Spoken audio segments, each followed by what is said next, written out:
Hello, BookTube.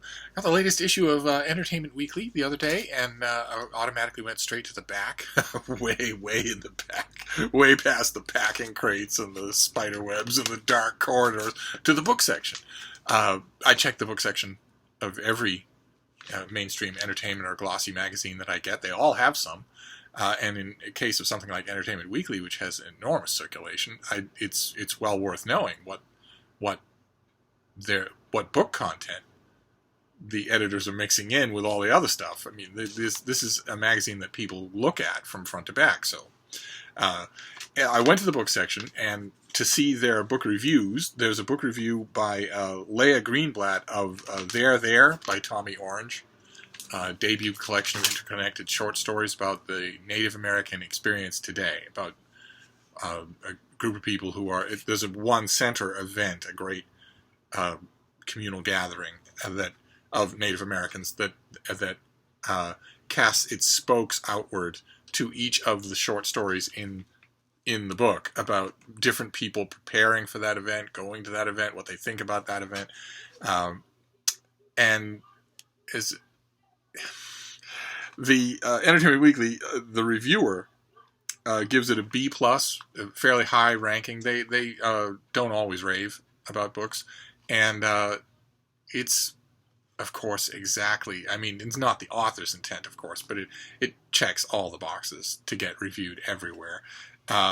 Which means that in this particular case, it's going to get more attention than it deserves. I have read, in 2018, I don't even know, upwards of 35 fiction debuts, and quite a few of them have been interconnected short story collections. Which is an amazing form. It can certainly do incredible things. I myself think it's a trifle lazy. It's in my mind, in the snarkier part of my mind, I always think it's some young author who just doesn't want to commit to writing a novel. That might be a little harder. It's a reflection. If you can only do a novel in interconnected short stories, it might be a reflection of the news stories that we hear elsewhere, never in Entertainment Weekly, about the fragmenting of millennial attention spans. One way or another, a couple of the stories in this collection are good. One of them I thought was very good. So in other words, just in terms of sentence by sentence plot and whatnot, it isn't going to deserve the wave of attention that it's going to get, of which this I think is just one installment. But I was interested to see it anyway. Certainly it's a more daring choice than the editors at Entertainment Weekly needed to make. So, in that way, I cheer it on. And of course, no matter what I think about the book and its relative merits to other collections of interconnected short stories, I, of course, cheer on the author. What a wonderful thing to happen to a debut author. So, and then the other book, also a collection of interconnected short stories, was Florida by Lauren Groff. And I thought the same thing about it. It's not her first rodeo, so I didn't have that kind of vibe for the debut work. But it also is a collection of vaguely interconnected short stories that for my mind, seem brittle and preachy. Most of them seem brittle and preachy. I never for a minute, unlike in There, I never for a minute anywhere in Florida got the impression I was reading about actual human beings. The whole time I had that airport Muzak feeling in the back of my mind that I am reading about characters who are characters in a novel. I am not reading a novel about characters in real life. That always bugs me. I thought they were interesting choices, though. And then I turned the page and got surprised. I got a genuine surprise. David Canfield and Leah Greenblatt do the 10 best books of the year so far. That made me realize it's June. 2018 is half over. And so, of course, I hunkered down with their 10 best books of the year so far. And probably equally, of course, I was bitterly disappointed. It's going to be good news for all of you fans of the made-up stories out there, because out of the 10 books on this list, 8 are fiction. There are only 2 non-fiction titles. I thought we'd go through them. The first book is Lisa Halliday's Asymmetry, which has also been a darling of the reviewing circuit. and let me see here. The plot description there is: a pretty young book editor in post 9/11 New York falls into the ambiguous love affair with a revered, much older novelist who may or may not be modeled on the late Philip Roth. An Iraqi-American researcher trapped in TSA purgatory looks back on his bifurcated life. Years later, that same famous novelist unexpectedly reveals long-held secrets to a radio host. Halliday's lauded debut may arrive in 3 distinct, seemingly disparate parts, but the elegant whole of its impact lingers.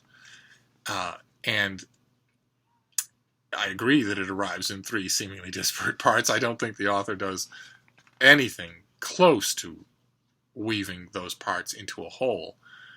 And only one of the characters is well realized. All the others just sort of, again, it's that background music. All the other characters know they're in a novel. They know they're in a short story. That's a bit annoying for me.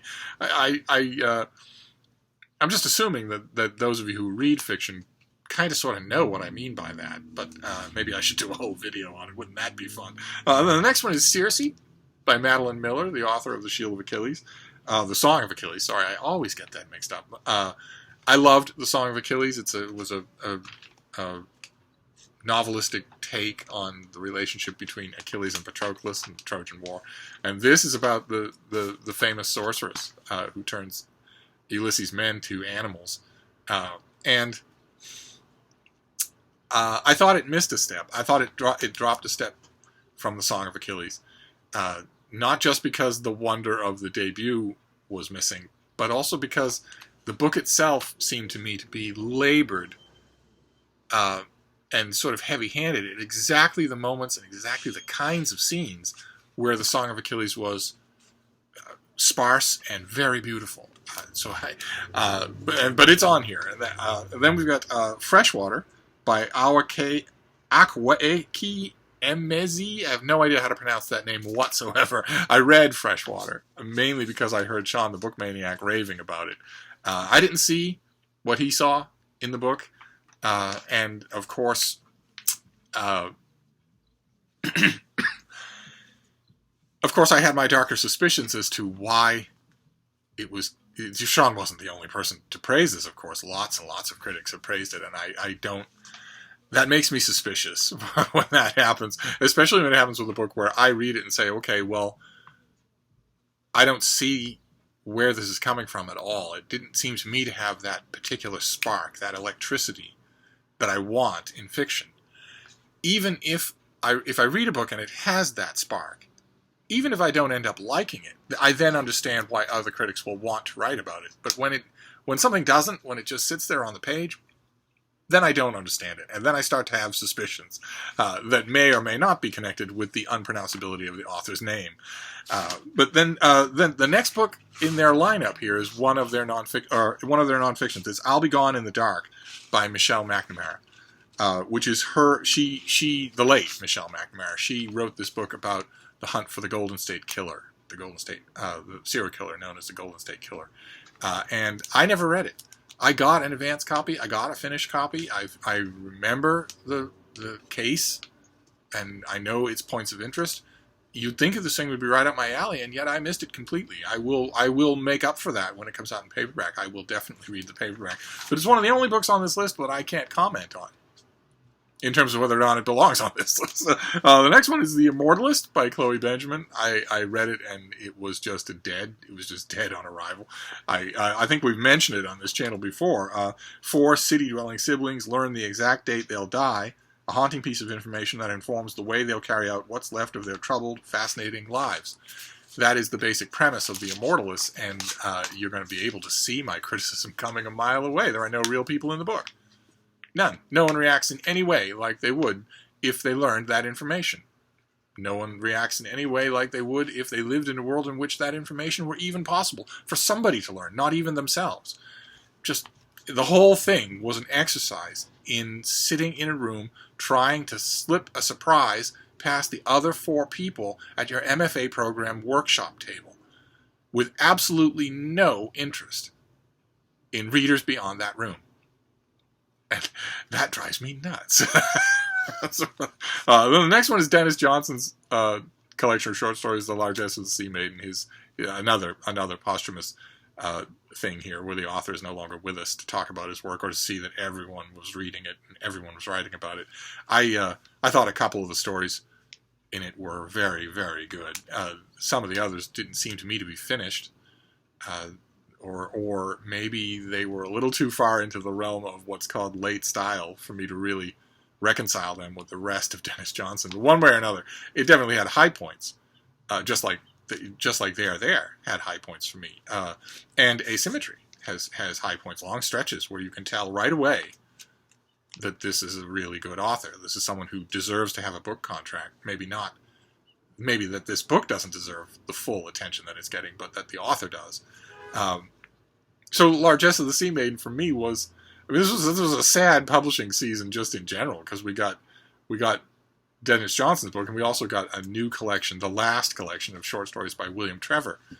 And reading these things and knowing that the authors aren't around anymore is a little bit bittersweet. I thought the William Trevor collection, which is of course not on this list, was much more impressive. But even so, I'm glad that Largesse of the Sea Maiden is on here. It just makes me wonder what EW's readers are making of a list like this. I would love to be a fly on the wall.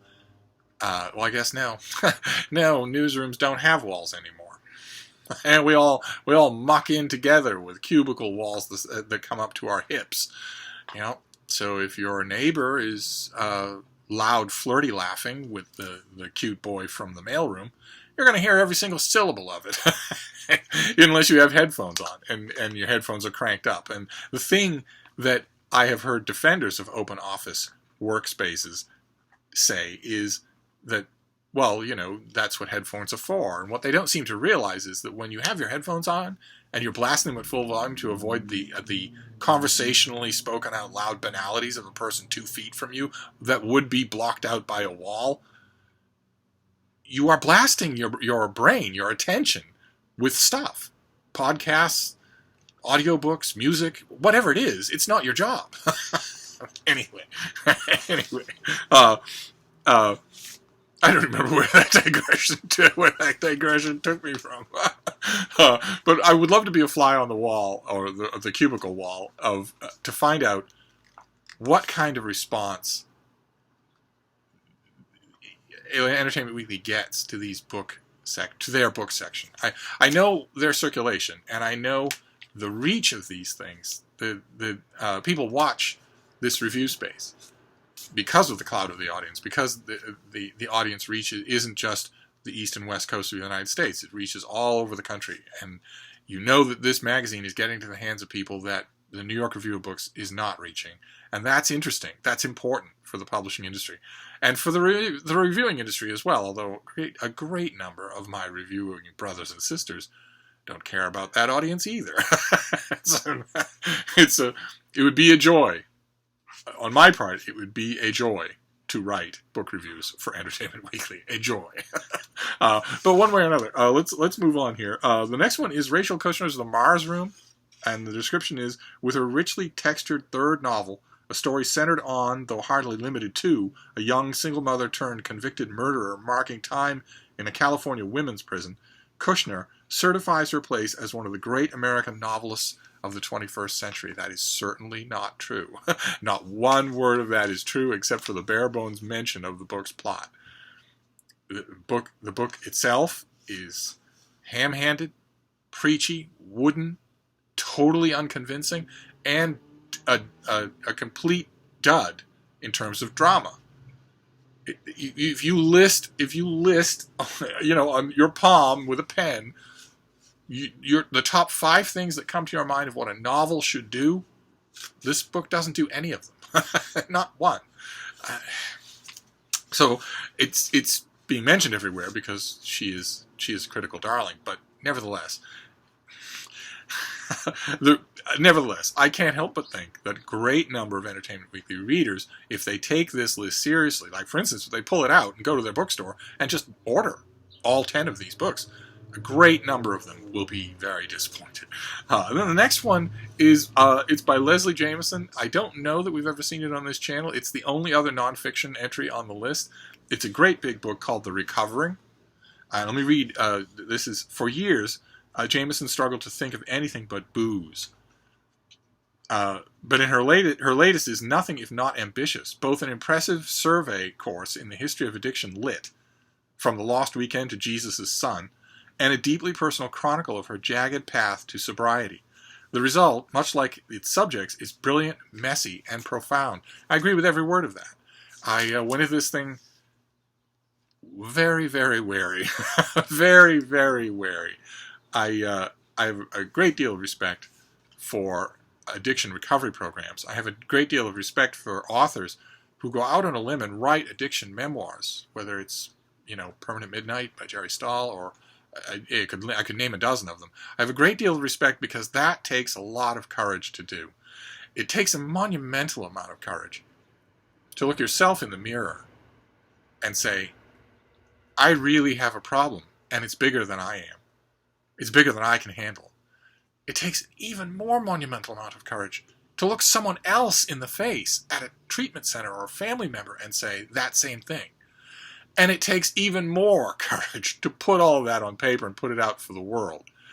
I respect all of that. But I went into this book wary because, in my opinion, addiction is 85, 90, maybe 92 or 93% overdiagnosed. As a clinical problem, I think it's over-acknowledged. It's good that it's out in the open. It's good that people can talk about these things. And it's good that people who have serious chemical addictions can seek help. I worry that the pathologizing of addiction has weakened the idea of personal responsibility and personal self-control. And so I went into this book worrying that the memoir parts were going to be self-enabling, that the memoir parts were going to require me to believe things about alcohol addiction that I don't believe and that I don't think are true. And that didn't happen at all. It's an extremely clear-eyed. The memoir parts are extremely clear-eyed. They're brutal and beautifully done. And much to my surprise, the other half of the book mentioned in that description, the history of addiction lit, is incredibly good. It may very well be, that part of the book may very well be the best tour de horizon of addiction lit that I have ever read. I was just taking notes the whole time. So it ends up being, again, like with a couple of the other books in this decalogue, the parts don't quite fit together in the way that I would want. I often think that when an ambitious book like this happens, or a collection of interconnected short stories, when I read something like that and things don't quite fit together perfectly, I often reflexively just want to think, well, that's because there are no editors left in the publishing industry. But I know that's not true. It might just be that it was unresolvable. One way or another, though, I'm surprised to find the recovering on here, and I heartily recommend it. So that was wonderful. The next book I also heartily recommend. It's called That Kind of Mother, and it's a novel by Rumaan Alam, who is, in addition to other things, a fellow book reviewer. And I want to read you, I don't know if we ever got it here on this channel. Cut a knife through a copy of That Kind of Mother, and it'll bleed red. Entertainment Weekly tends to write copy like that. And again, I want to stress, I also can write copy like that. That's how real, how fully human Alam's new book feels. The rich and pretty author, they're not saying he's rich and pretty, he is pretty, but I don't know how rich he is, one way or another. That's the title of a book of his. Rich and Pretty is the title of a book of his. The title of the author of the book, Rich and Pretty, offers a gentle, pained take on transracial adoption and America's stilted cultural evolution in his second novel, mining humor and profundity out of a set of character dynamics that ring remarkably authentic. This isn't exactly a plot-heavy book, but bask in Alam's observational prowess, his writing's blend of empathy and bite, and you'll find yourself immersed in a different kind of page-turner. And that's actually true. That's a very good observation. That is not a plot-heavy novel at all. And the bit about observational prowess, I am sure that this was David Canfield who wrote that little blurb. And I'm sure that he was thinking, when he mentioned observational prowess, of the same thing that everyone else thinks when they mention that in connection with this book. It happens early in the book, and it is a description of childbearing. That's it's a full-on Roger Corman treatment of childbearing. It's an unbelievably impressive feat of writing that's meant to revolt and impress at the same time. But the matter of the book is far more low-key than that. A woman who adopts, a white woman who adopts the baby boy of a black woman who was a friend of hers and who dies unexpectedly, and has, therefore, a white boy and a black boy, a white child and a black child being raised in contemporary America. And it does feel natural the whole time. It's an incredible feat. I really loved it as a book, so I was glad to see it on this list, especially since I have to think that it's going to challenge the sensibilities of quite a few readers of this list. And then the last one is something we've seen on this channel a couple of times. It's Amy Bloom's historical novel, White Houses, about Eleanor Roosevelt's longtime passionate friendship with Lorena Hickok, it's a historical novel investigation of that relationship that I just loved. I thought it was fantastic, most of all because of how understated it was. It does without the bloat of that customarily comes with historical fiction, in one very simple way. It does without that bloat in one very simple way. It trusts that its readers are intelligent enough to follow along. And once you do that, you can get rid of almost everything. You can just tell the story with very little in the way of, dumps of information. And this book does that expertly, with the unexpected benefit for me in reading it of making Franklin Roosevelt stand out as a character in this novel better than I think I've ever read him in a work of fiction. So again, a wholehearted recommendation, although I'm a little surprised to see it on here. And that was the Entertainment Weekly mid-year report on the 10 best books of the year so far. And the most obvious thing to say about the list is that it absolutely isn't what it calls itself. Absolutely not. No nature, no history, no biography. An 8-to-2 ratio between fiction and nonfiction. No poetry. No, almost no genre fiction of any kind. It's an article in Entertainment Weekly. It's about books. It cheers on a wide variety of books, and some of them are very good, so I wholeheartedly applaud it. But as a list of the 10 best books so far in 2018, in its attempt to purport to be that list, it pushes me right on to a reminder. That was one of the first things I thought when I was done reading it. I want to make sure I remind you, which is that when it comes to best books of the year, there is only one list that you absolutely have to read, and it's mine. I don't say that the rest of the year, and I joke the rest of the year about how the sun shines out of my you-know-what, but it's only one time of the year where I am willing to stand up and say, this is something I wrote that you should read. Because everywhere else that you're going to see at the end of the year, we're halfway done now. At the end of the year, everyone is going to come out with year's best lists of books. And those lists are going to be compiled by editorial boards, by editors and assistants, by readers and reviewers, and then produced with an eye towards balance and maybe an eye towards who's paying for full-page, full advertisings in whatever journal it is. And my end of the year best and worst list, which will appear at Open Letters Review, but under the banner of Steve Reads, my old literary blog, is just me. And it's more books. It's that time of year and that list in which I underscore that the rather uncomfortable fact that won't come as a surprise to a lot of reviewers of this channel, which is that I myself, alone, read more books in more genres than most book departments of most periodicals. All of them together. And that's okay, because they all have lives and children and subway commutes and golf games and whatnot. And I don't. It's literally all I do. But nevertheless, I wanted to take the opportunity to remind you that, or to tell you, since some of you might have been wondering, that although Open Letters Monthly is gone, Open Letters Review continues the good fight, and Steve Reads is a part of Open Letters Review. I took a half a year off to think about it and to get Open Letters Review up and running, to make sure that all of our boxes were ticked. And now they largely are. It's a running concern. People are paying attention to it. It is getting blurbed. It is getting quoted.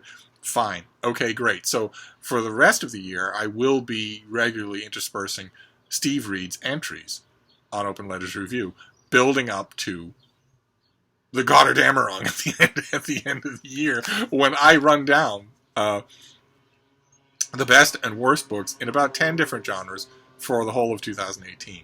And I was on my mind recently because I realized that when I got this issue that it is June. In fact, we're approaching mid-June. So it's time for me to go into the wonderful spreadsheet that was made for me by Sam at Sam's Nonsense. I'm sure you'll all subscribe to her. I asked her for a spreadsheet where I could keep track of my book inventory. And she made one that was so simple that even I can use it. And it's a marvel. It really allows me to organize and search for information. And it's time for me to go into that and start making preliminary lists. Amazing to me. It feels like just yesterday that I was doing the 2017 list. But it is time for me to go in and sort of take a half-year hike up of the pants and see where I stand in all of my categories.